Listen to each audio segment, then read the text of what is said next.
할렐루야. 하나님의 은혜와 평강이 함께 하시기를 예수님의 이름으로 축복드립니다. 오늘 말씀 제목은 거룩하고 흠 없이 사는 법.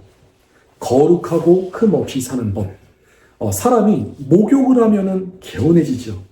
그 연구 결과에 따르면은 샤워 중에는 이 도파민이라는 것이 분비되면서 이 기분과 창의력에 영향을 준대요.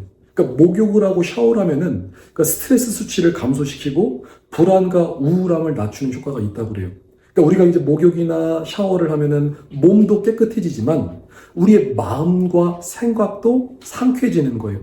근데 사실 이런 것들은 굉장히 일시적인 거예요. 세상 사람들은 몸을 깨끗하게 하는 방법은 알지만 영혼을 깨끗하게 하는 방법은 몰라요. 그러니까 사실 우리 영혼이 이 죄 가운데 있다는 거, 우리 영혼이 얼마나 더러운지 알았다라면은 사람들이 아마 자기 영혼을 깨끗하기 위해서 열심히 힘썼을 거예요. 근데 우리는 그 방법을 알까 모를까? 그렇죠. 우리는 그 방법을 알고 있죠. 우리 영혼을 깨끗하게 하는 방법을 알고 있어요. 우리는 하나님 아버지의 만극하신 은혜로 우리 영혼을 거룩하고 깨끗하게 하는 방법을 우리가 말씀 가운데 배웠는데, 예수님께서 이 땅에 오심을 통해서, 예수님이 우리 안에 오심을 통해서 우리 심령이 거룩하고 깨끗하게지는 거예요. 그래서 지옥은 누가 가냐면은 영혼이 더러운 사람이 가는 거예요. 그러니까 죄가 있는 사람이 가는 것이고, 죄 문제 해결하지 못한 사람이 가는 거죠. 그럼 천국은 누가 가나요?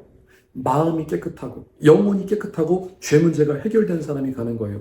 우리가 이 성경에서 구원과 이 거룩함을 얘기할 때 사실 구원과 거룩함은 하나로 연결되어 있는 거예요. 그러니까 구원 따로 거룩함 따로가 아니라 구원과 거룩함은 하나로 연결되어 있다. 그러니까 구원받은 사람들은 어떤 사람이죠?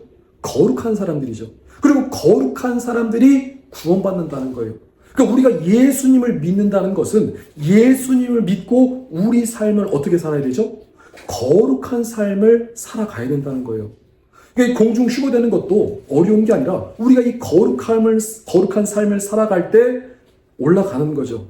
그래서 우리가 이 거룩에 대해서, 거룩함에 대해서 잠시 우리가 생각할 필요가 있는데, 그럼 이 거룩하다는 것은 무엇일까? 보니까 이 히브리어로는 카도시라고 하고 헬라어로는 하기오스라고 하는데, 쉽게 말해서 하나님께 구별되었다는 거예요. 거룩함이 뭐라고요?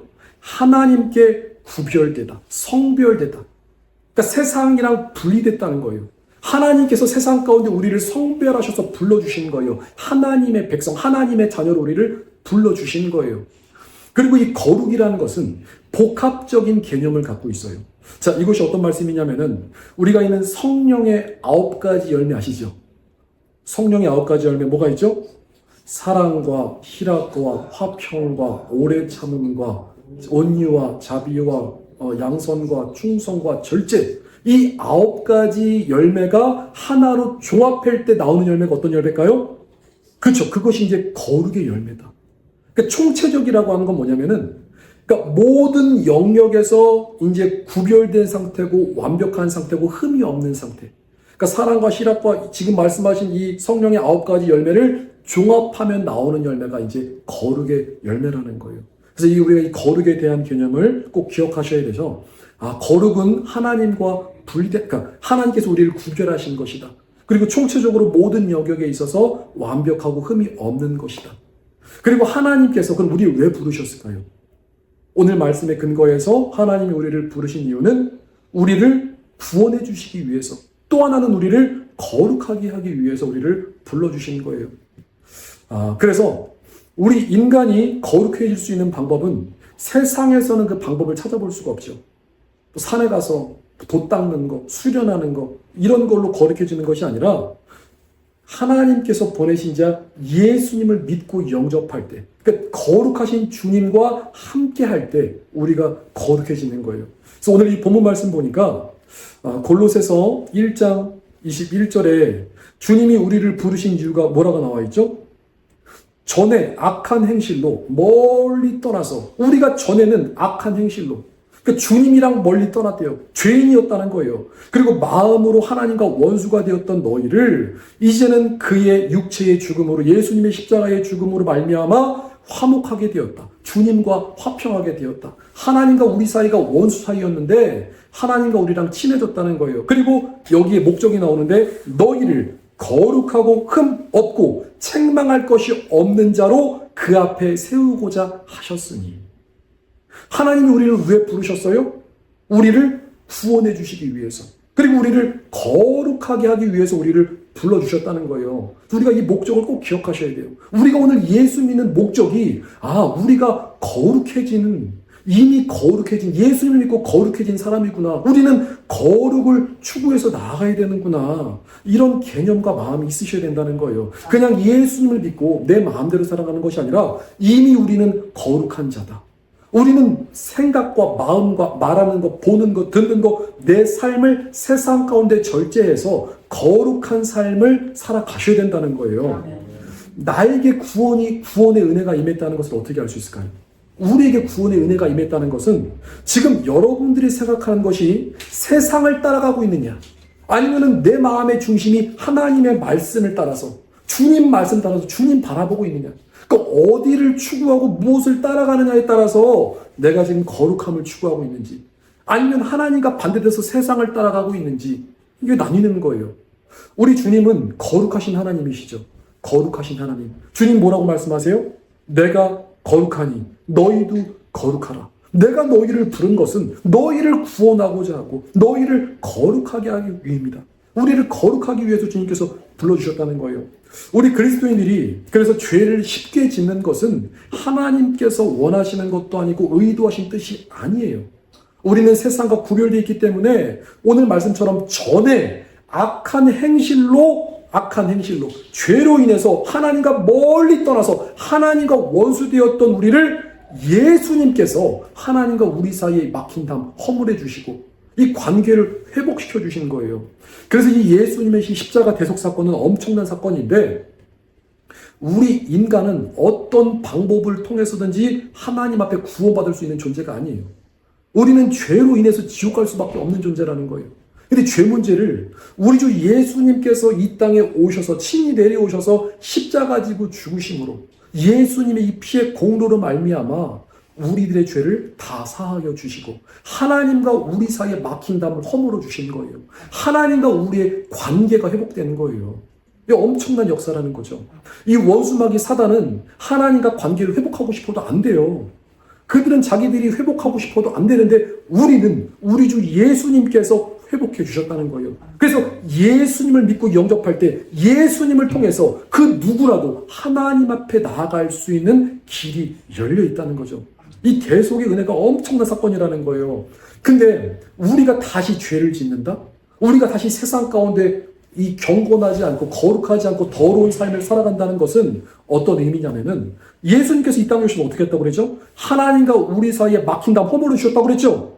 우리가 죄를 질 때 하나님과 우리 사이의 관계를 끊겠다는 거예요. 다시 담을 세우겠다는 거예요. 예수님의 십자가 공로로 하나님과 우리 사이의 관계가 뻥 뚫렸는데 그 관계를 다시 막겠다는 거예요. 그 주님 어떻게 말씀하세요? 육신대로 살지 마. 육신대로 살면은 반드시 죽는다. 그러니까 죄 짓지 마라. 우리가 죄를 지면은 요한일서 3장 8절에 죄를 짓는 자는 누구에게 속하죠? 마귀에게 속한다. 죄 짓지 말아라. 그리고 죄에게 종노릇하지 말아라. 로마서 6장 6절에 죄의 몸이 죽어서 다시는 우리가 죄에게 종노릇하지 아니하게 아닙니다. 너희는 이제 죄의 종이 아니야. 너희는 죄의 종이 아니고 너희는 하나님의 자녀야. 죄 짓지 마라. 거룩한 삶을 살아라. 믿음의 삶을 살아라. 계속 주님께서 성경에서 강조하시는 말씀이 거룩하라는 거예요. 성결하라는 거예요. 죄 짓지 말라는 거예요. 그래서 우리 주님께서 예수님 보내주신 거예요. 이 예수님을 믿을 때 여기 예수님 믿는다는 것은 그냥 단순히 예수님이 하나님의 아들이에요. 내가 예수님 믿었으니까 저는 천국 가요. 이 정도 개념이 아니라 이 복음은요. 이 복음의 신비가 있는데 자, 예수님을 나의 주, 나의 구원자, 나의 하나님으로 믿고 내 마음에 영접하는 거예요. 여러분들이 고백함으로 주님, 내 인생의 나의 주님으로 내 마음에 모십니다. 그럼 예수님이 우리 안에 오셨을 때 그 안에는 죄를 이길 수 있는 힘을 주시는 거예요. 말씀 따라갈 수 있는 힘을 주시는 거예요. 진리의 성령님께서 우리 가운데 오시면은 진리의 성령님께서 의에 대해서, 심판에 대해서, 죄에 대해서 알게 하시는데 죄의 유혹이 단번에 끊어지는 거예요. 죄가 싫어지는 거예요. 어제까지만 해도 죄가 좋았는데 오늘 주님이 나와 함께 하심을 통해서 죄가 싫어지는 거예요. 정말 죄가 싫어져요. 그 죄가 끊어지는 거예요. 그리고 죄를 이길 수 있는 힘을 주시고 내가 하나님의 말씀대로 순종하며 살 수 있도록 주님이 나를 인도해 가시는 거예요. 그래서 요한복음 1장 12절에 영접하는 자, 곧 그 이름을 믿는 자들에게는 하나님의 자녀가 되는 권세를 주셨으니, 이게 복음의 시작이라는 거예요.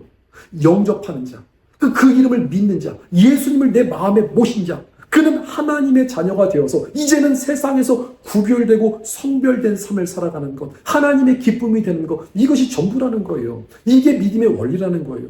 그래서 우리가 이 거룩한 삶을 살기 위해서는 예수님을 우리 안에 모시는 거예요. 믿고 영접한 거예요. 그러니까 거룩하신 하나님이 나와 함께 하심을 통해서 우리가 거룩해진 거예요. 여기에 초점을 맞추고 우리가 이 믿음 생활할 때, 아, 그렇구나. 우리는 거룩한 하나님의 자녀들이구나. 세상과 구분된 사람들이구나. 우리는 하나님 앞에 존귀한 사람들이구나. 이 믿음을 가지고 주님 앞에 살아가시기를 예수님 이름으로 축복드립니다. 아멘. 그럼 거룩하고 흠 없이 살기 위해서 어떻게 해야 될까요? 오늘 말씀 보니까 첫째로 여기 보니까 믿음에 거하고 믿음 안에 있으라는 거예요. 어디 안에 있으라고요? 믿음 안에 있어야 된다. 여러분들 혹시 OX 게임 아시죠? OX 게임. 자, 선을 하나 딱 그어놓고 누군가 퀴즈를 내면은 O 아니면 X에 가서 쓰는 거 있잖아요. 그렇죠? OX 게임. 자, 믿음 안에 있다는 것은, 자, 지금 선이 딱 있어요. 라인이 딱 있는데 세상에 속할 것이냐, 아니면 내가 말씀 안에 속할 것이냐. 그러니까 세상으로 갈 것이냐, 예수님 안에 있을 거냐. 선택하라는 거예요. 그러니까 우리 인생이 OX 퀴즈라는 거예요. 세상으로 갈 것이냐, 믿음 안에, 예수님 안에, 말씀 안에, 성령 안에, 주님 안에 있을 것이냐. 그래서 이 OX 게임에서 이 정답이 아닌, 그러니까 선 밖으로 넘어가면 어떻게 되죠?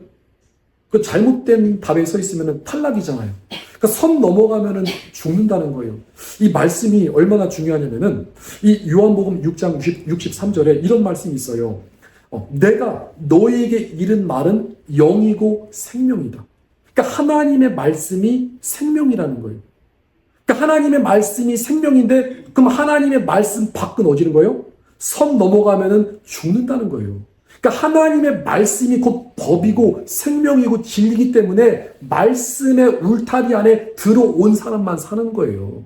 OX 게임에서 진리 안에 거하는 사람만 사는 거예요. 말씀 밖에 넘어가면은 그 죽겠다는 거예요. 말씀 밖은 사망이라는 거예요. 그래서 우리가 항상 믿음 안에 거해야 된다는 것은 항상 예수님 안에, 말씀 안에, 진리 안에, 주님 안에, 성령님 안에 내가 지금 O에 있는지 X에 있는지 날마다 우리의 신앙과 믿음을 점검해야 된다는 거예요. 믿음 안에 있어야 된다는 거예요. 그래서 우리가 이 믿음에 대한 개념을 정확하게 아셔야 되는데, 사람들이 믿음을 말할 때 저마다 각자 생각이 달라요. 제가 생각할 때는 믿음이 이거 같은데요. 어떤 사람은 믿음이 이거 같은데요. 근데 믿음이라는 것은 우리가 눈에 보이지 않지만, 눈에 보이지 않는다고 해서 추상적인 게 아니에요. 믿음은 정확하고 구체적이고 명확한 거예요. 우리가 믿는 믿음의 대상은 누구죠? 하나님이세요. 하나님과 하나님의 말씀을 믿는 거예요. 하나님이 보내신 자 예수님을 믿는 거예요. 그러니까 하나님과 하나님의 말씀을 믿는 게 믿음인 거예요. 그럼 우리가 믿음으로 살아간다, 믿음 안에 거한다는 말씀은 어떤 말씀이죠? 하나님의 성경 말씀을 기준해서 산다는 거죠. 내가 하나님에 있는, 하나님께서 말씀하신 모든 계명을 지켜서 순종하며 살아가는 사람이 O 자리에 있는 사람이요. X가 아니라 믿음 안에 있다는 거예요. 그래서 말씀을 우리가 잘 알아야 되는데, 이 시대는 우리가 말씀을 아는 것에 게을르죠. 말씀을 모르죠. 그래서 어떤 역사가 일어나냐면은, 이게 좀 무서운 말씀인데, 주님의 심판 때 지옥 가는 사람들이 그 많은 핑계와 많은 변명 중에 하나가 제일 많이 하는 게 이거예요. 주님의 심판 때 앞에 쓰면은 몰랐는데요. 에이 설마 몰랐는데요. 정말 설마가 사람 잡는다고 이렇게 하면 지옥 가는지 몰랐는데요. 근데 모르는 게 변명이 아니고 자랑이 아니고, 모르는 건 성경에서 큰 죄예요. 많은 사람들이 지옥 가는 이유가 왜 가는 줄 아세요? 하나님을 몰라서 지옥 가는 거예요. 하나님 무서운지 몰라서 지옥 가는 거예요. 그러니까 하나님 모르는 것 자체가 무서운 죄라는 거예요. 호세아 4장 6절 말씀에 내 백성이 지식이 없음으로 망하는도다. 하나님을 몰라서 망한다는 거예요. 너가 지식을 버렸으니 나도 너를 버리고 너 제사장 못되게 하고 네 자녀들까지 다 버린다는 거예요. 우리가 하나님 말씀 떠나고 말씀 버리죠? 하나님도 우리 버리시는 거예요. 그러니까 말씀 밖에, 은혜 밖으로 나가면은 그건 믿음이 아니라는 거예요. 그러니까 사람들이 생각할 때 교회 다니고 교회 출석하고 교회에서 열심히 헌신하고 교회에서 열심히 봉사하면은 내가 믿음에 있는 줄 착각하시는 분들이 있는데, 물론 열심히 교회 생활, 신앙생활 하는 건 잘하는 거죠. 잘하는 건데 본질은 뭐냐? 우리가 말씀 안에 있어야 된다는 거예요. 항상 말씀 중심으로 살아가셔야 된다는 거예요. 그래서 요한복음 17장 3절에 영생은 영원한 생명은 구원은 뭐라고 말씀하세요? 곧 유일하신 참 하나님과 그의 보내신 자 예수님을 아는 것이라고 나와 있어요. 뭐라고요? 헷갈리잖아요. 천국 가려면 예수님을 믿어야 된다면서요. 왜 영생은 또 아는 거예요? 근데 여기서 안다는 얘기는 알아야 믿죠. 우리의 믿음의 대상이 명확해야 되잖아요. 아무거나 믿는 게 아니잖아요. 알아야 믿죠. 하나님을 알아야 믿죠. 예수님이 누군지 알아야 믿죠. 그러니까 우리가 믿는다는 것은 예수님께서 우리에게 행하신 일들을 믿는 거예요. 그냥 예수님이 하나님의 아들만 믿는 것이 아니라 예수님께서 너 사랑해서 이 땅에 오신 거예요. 예수님께서 당신을 사랑하셔서 이 땅에 오시고 예수님께서 당신을 사랑하셔서 고난당하시고 십자가에서 죽으시고 피 흘려 또 죽으시고 그죠? 또 장사되시고 또 부활하시고 승천하시고 다시 오신다고 약속하시고 우리에게 말씀 주시고 가르치시고 이렇게 살아야 되는 것도 말씀하시고 이 모든 것을 믿는 믿음 그리고 그 말씀대로 살아가는 것이 곧 믿음 안에 있다는 것을 말씀하고 있는 거예요. 그래서 우리가 이 믿음에 대한 개념을 정확하게 알고 우리 하나님을 잘 믿으시길 축복드립니다. 알아야지 거룩하게 살지요. 두 번째로 거룩하게 흠없이 사는 법. 두 번째는 믿음의 뿌리를 말씀에 내리라는 거예요. 여기 23절에 만일 너희가 믿음에 거하고 터 위에 굳게 서서 어디 쓴다고요? 터 위에 굳게 서서. 자, 우리가 걸어다니는 나무라고 한번 생각해 보세요. 여러분이나 저나 나무, 걸어다니는 나무. 우리가 이제 걸어다니는 나무인데, 자, 좋은 땅을 찾아서, 좋은 땅을 찾아서 뿌리를 내리려고 열심히 돌아다니다가 드디어 좋은 땅을 찾았어요. 우리가 찾은 땅이 어떤 땅이죠? 복음의 땅, 믿음의 땅, 예수님, 예수 복음을 만난 거예요. 천국 복음을 만났어요. 걸어다니는 나무가 열심히 걷다가 교회를 찾고 복음을 만나고 예수님을 만났어요. 이제 어떻게 해야 되죠? 거기다가 뿌리를 내려야 돼요. 정착해야 된다는 거예요. 뿌리를 내려야 되는데 뿌리를 얕게 내려야 될까? 깊게 내려야 될까요? 뿌리를 깊게 내려야 된다는 거예요. 뿌리를 깊게 내려야 세상에 환란이 와도 넘어지지 않는 거예요. 그러니까 터 위에 굳게 서서 뿌리를 깊게 내리라는 거예요. 이 나무가 뿌리를 깊게 내리면은 그 밑에 혹시나 지하수 같은 게 있어요. 지하수나 샘물을 만나면 어떻게 되죠? 그 나무는 사는 거예요. 복받은 나무예요. 가뭄이 와도 뿌리가 깊게 내려와서 지하수를 만나면은 마르지 않는 거예요. 그래서 성경에 시냇가에 심은 나무가 있어요. 시냇가에 심은 나무의 특징은 물 곁에 있잖아요. 그러니까 샘 옆에 있잖아요. 그러니까 가뭄이 와도 시냇가 옆에 있기 때문에 물 옆에 있기 때문에 마르지 않는 거예요. 하나님의 말씀이 오늘 우리에게 영의 양식이고 생명수가 된다는 거예요. 하나님의 말씀 뭐라고요? 영의 양식이다. 그리고 생명수가 된다는 거예요. 생명수. 마르지 않는 샘 같은 거예요. 그러니까 우리의 뿌리가, 여러분들의 그 신앙의 근본, 신앙의 뿌리가 하나님의 성경 말씀 깊숙한 곳까지 들어가셔야 돼요. 그래서 말씀을 통해서 여러분들의 삶에 활기가 있어야 되고 즐거움이 있어야 되고 기쁨이 있어야 되고 이 말씀을 통해서 우리 심령이 날마다 힘을 얻어야 된다는 거예요. 우리가 운동을 할 때도 이 코어 근육이라고 하죠. 코어가 중요한 거예요. 코어가 어디냐면은 복근에서부터 허벅지까지 이 근육들을 코어 근육이라고 그래요. 근육이 잘 잡혀 있으면 근육이 균형이 있어가지고 잘 넘어지지가 않는 거예요. 그러니까 우리가 이 말씀에 뿌리를 내릴 때, 자, 성경에서 말하는 주인공이 누구시죠? 성경의 핵심이 누구시죠? 예수님. 그러니까 예수님 중심의 신앙생활 하셔야 되는 거예요. 요한복음 5장 39절 말씀에 예수님 말씀하시는 거예요. 너희가 성경에서 영생을 얻을 줄 생각하고 성경을 열심히 연구하고 있지. 근데 그 성경이 곧 나에 대해서 증언하는 말씀이야. 성경에서 말하는 모든 것이 곧 예수 그리스도를 말하는 거예요. 우리의 신앙의 뿌리가 항상 예수님 중심, 말씀 중심에 있는 사람은 세상의 어떤 환난과 핍박과 어려움이 와도 흔들리지 않는 거예요. 이런 은혜와 축복이 있으시기를 축복드립니다. 아멘. 자, 그럼 우리가 어떻게 하면은 믿음의 뿌리를 깊게 말씀 가운데 내릴 수 있을까요? 이것도 비결이 있어요. 우리가 방법을 알면 어렵지가 않아요. 자, 우리 모든 스포츠, 그다음 모든 학문에 이 학습의 기본이 있어요. 혹시 뭔 줄 아세요? 학습의 기본, 운동의 기본. 그것이 뭐냐면은 반복하는 거예요. 반복. 같은 동작을 운동선수들이, 복싱 선수들도 이 잽을 계속 반복하는 거예요. 운동은 반복이에요. 뭐 영어 단어도 반복해서 외울 때 들어오는 거예요. 자, 말씀도 반복에 하나님께서 알려주신 놀라운 은혜가 있는 거예요. 자, 우리가 이 쌀밥을 먹잖아요. 맨날 쌀밥을 먹잖아요. 밥이 좀 지겨워도 먹어야지 건강해지는 거잖아요. 우리가 하나님의 말씀을 반복해서 묵상하셔야 돼요. 그래서 여호수아 1장 8절에 이 율법책을 내 입에서 떠나지 말게 하고 주야로 밤낮으로 그것을 묵상하여 그 안에 기록된 대로 다 지켜 행하라. 이게 지금 하나님께서 여호수아에게 주신 말씀이었어요. 여호수아야, 너 믿음 안에 거하고 싶어? 너 흔들리지 않고 싶어? 네 인생이 잘 되고 싶어? 내가 비결 하나 알려줄게. 그 비결이 무엇입니까? 율법책, 하나님의 말씀을 네 입에서 떠나지 말게 하라. 그러니까 밤낮으로 하나님의 말씀을 읊조리라는 거예요.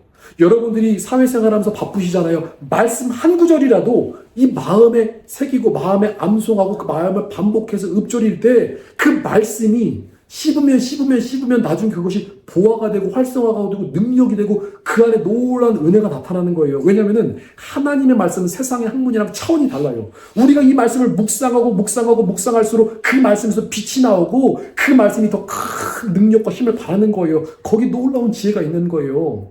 그래서 이 율법책을 네 입에서 떠나지 말게 하며 주야로 그것을 묵상하며 그 안에 기록된 대로 다 지켜 행하라. 자, 그리하면 네 길이 평탄하게 될 것이며 네가 형통하리라. 주님 알려주시죠. 말씀 붙잡는 자, 말씀 지키는 자, 이 사람의 인생을 하나님께서 보장해 주시고 축복해 주시고 책임지신다는 얘기예요. 그러니까 말씀을 반복했더니 내 영혼이 소생하고 말씀이 나와 하나가 됐더니 우리의 인생길을 하나님께서 열어주시는 거예요. 여기 놀라운 축복의 원리가 있는 거예요. 그래서 우리가 눈과 귀를 여러분들 항상 하나님의 말씀에 집중시켜야 돼요. 우리 지금 사랑목양교회가 하루에 말씀 한 장 읽는 거, 또 기도 하루 20분 이상 하는 거. 근데 사실 이것이 아침 시간에 하는 게 가장 좋은 거예요. 우리가 아침에 눈을 뜨면은 뭘 봐야 돼요? 말씀 보시고, 말씀 한 구절이라도 말씀 보시고, 그 말씀 붙잡고 기도하면서 이 하루를 주님 앞에 의탁드리는 거예요. 주님, 오늘도 나와 함께 하시고, 이 말씀을 통해서 하나님의 나라가 나를 통해서 이루어지게 없어서 이 고백들, 여러분들이 그 고백한 그 기도의 제목, 그대로 그 하루를 성령님께서 인도하시고 축복해 주시는 거예요. 그래서 가장 큰 이 경건 생활의 으뜸이 하나님의 말씀 반복하라. 이 말씀 열심히 묵상하라는 거예요. 이 말씀이 신명기에서도 나오고 잠언에서 나오고 계속해서 마음에 새겨라. 집 문설주에 새기고 어디에 새기고 미간에 새기고 계속 말씀 반복하라. 주님께서 계속 강조하신 말씀이 이 말씀이에요. 근데 현대인들은 이 말씀을 멀리 하잖아요. 근데 반복할 때 하나님의 말씀의 깊이와 너비와 높이가 더 차원이 넓어지고 이 반복할수록 하나님의 이 깨달음의 진리와 하나님의 능력과 은혜가 충만할지 믿으시길 축복드립니다. 자, 세 번째로 거룩하고 흠없이 사는 법. 내 믿음을 흔드는 것을 멀리하라. 내 믿음 흔드는 것을 멀리하라는 거예요. 23절에 너희가 들은 바 복음의 소망에서 흔들리지 아니하면, 복음의 소망에서 흔들리지 말라는 거예요. 그러니까 다른 건 몰라도 우리는 이 믿음에서 떨어지면 안 되는 거예요. 인생에서 가장 중요한 게 뭐죠? 우리 생명이에요. 생명. 내 영혼의 생명. 내 영혼의 생명이 믿음이 있어요. 예수 믿음이 있는 거예요. 예수 믿음에서 떨어지면 나만 손해가 아니라 지옥 가는 거예요. 죽는 거예요. 자, 그러면 왜 믿음이 흔들릴까요? 우리 믿음이 왜 흔들릴까요? 뭐 여러 가지 이유가 있겠지만 우리 인간은 환경의 영향을 받을 수밖에 없어요. 그러니까 내 삶에서 내 믿음을 흔드는 환경을 우리가 철저히 점검해 보셔야 되는 거예요. 첫 번째, 환경을 점검하고 두 번째, 인간관계를 점검하라는 거예요. 자, 여기서 환경이라고 할 때 여러분들이 아무리 믿음이 좋아도 예를 들어서 아무개 장로님, 아무개 권사님, 아무개 집사님이 술집에서 일한다고 생각해 봐요. 믿음이 자라겠어요? 믿음이 성장이 안 한다는 거예요. 믿음이 아무리 좋은 사람도 예배 자리가 멀어지고, 주일성도 힘들어지고, 뭐 기도 시간, 예배 시간 여기서 멀어지면은 우리가 믿음 까먹는 게 한순간이라는 거예요. 또 우리 믿음을 지키기 위해서 어떻게 해야 되죠? 늘 예배 중심, 말씀 중심, 기도 중심, 늘 하나님 중심의 믿음의 삶을 살아가셔야 된다는 거죠. 여러분들이 들고 다니는 스마트폰도 이 친구가 아무리 능력 있는 것 같아도 충전 안 하면 끝나는 거예요. 충전 안 하면 끝나는 거예요. 그래서 목사인 저를 포함해서 누구라도 하나님의 말씀과 기도, 영의 양식과 생명유에서 멀어지면 그 영혼은 죽은 거라는 거예요. 요즘 보니까 이 전기차가 많이 돌아다니는데, 지난번에 제가 이제 지인 목사님을 만났는데, 지인 목사님이 전기차를 끌고 오시더라고요. 그래서, 야, 전기차 어떠냐고 물어보면서, 목사님이 하신 말씀이 전기차가 다 좋은데 딱 한 가지. 이 충전소가 많지가 않대요. 장거리 어디 여행을 가시려고 하면은, 그러니까 충전하는 곳이 어딘지 확인하고 간다고 하시더라고요. 자, 여기서 포인트가 뭐냐면은, 전기차가 아무리 좋다고 해도 충전하지 않으면 못 가는 거예요. 우리 신앙의 여정은, 천국 가는 여정은 장거리 여정이에요. 멀리 가는 여정이에요. 그러니까 우리는 날마다 충전해야 되는 거예요. 여러분들 신앙 충전이 가장 중요한 거예요. 여러분들이 정말 이 영혼이 살아나기 위해서는 말씀 충전, 기도 충전, 은혜가 충전되는 이 충전샵을 꼭 찾으셔야 된다는 거예요. 항상 충전이 돼야 된다는 거예요. 그래서 항상 교회 중심, 말씀 중심으로 신앙생활 하셔야 된다는 거예요. 또 하나, 내 신앙의 믿음을 흔드는 것 중에 하나가 인간관계에 있어요. 그러니까 우리가 누구를 만나느냐에 따라서 인생이 달라진다는 말씀 많이 하는데, 자, 안 좋은 사람이랑 계속해서 교제를 하면은 그 영향력이 오는 거예요.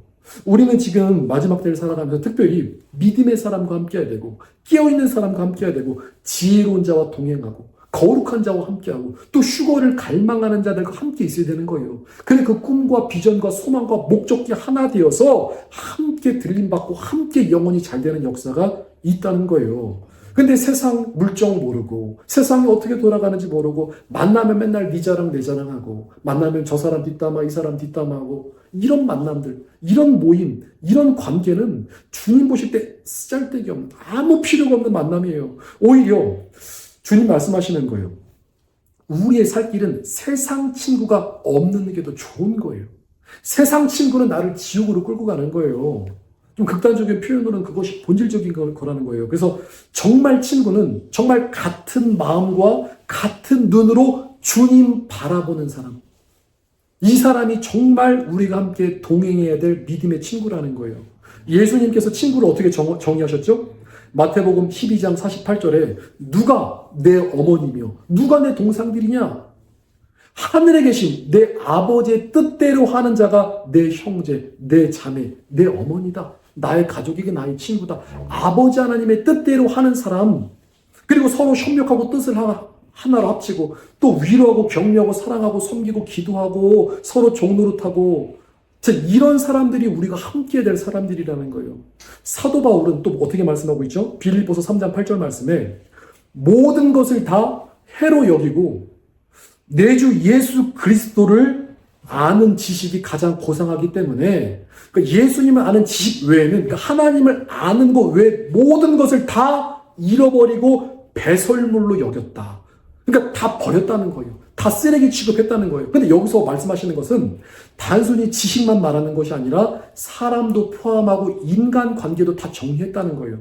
그러니까 사도 바울은 예수님을 얻기 위해서, 진리를 얻기 위해서, 하나님 알기 위해서, 거룩한 삶을 추구하기 위해서 환경을 정리하고 인간관계도 깔끔하게 다 정리한 거예요. 그러니까 다 버린 거예요. 우리가 정말 믿음의 삶을 살기 위해서 우리 그리스도인들이 착각하는데, 물론 우리가 복음을 위해서 뭐 불신자들이랑 만나고 교제할 수 있어요. 근데 지혜는 뭐냐? 지혜는 한두 번 만나서 이 사람이 나에게 영적으로 유익이 안 되는 사람이라면은 거리를 두는 게 지혜로운 삶이라는 거죠. 그래서 우리가 이 기독교는 하나의 역설인데, 관계도 그렇고 환계도 그렇고 버리면은 얻는 거예요. 그리고 비우면은 채워지는 거예요. 내가 환경을 정리하고 버리고 내 주위에 있는 또 이런 여러 것들을 버리고 비울 때 하나님께서 또 새로운 것들, 또 새로운 환경을 허락하시고 새로운 만남들도 주님께서 또 허락하시는 거예요. 기독교 역설이라고 하죠. 그러니까 여러분들이 복음을 위해서 경건한 삶, 믿음의 삶, 내 영혼이 잘 되는 삶을 위해서 정말 말씀 묵상하고 하나님 앞에 경건한 삶을 위해서 모든 것을 내려놓고 버렸더니 나중에는 뭐예요?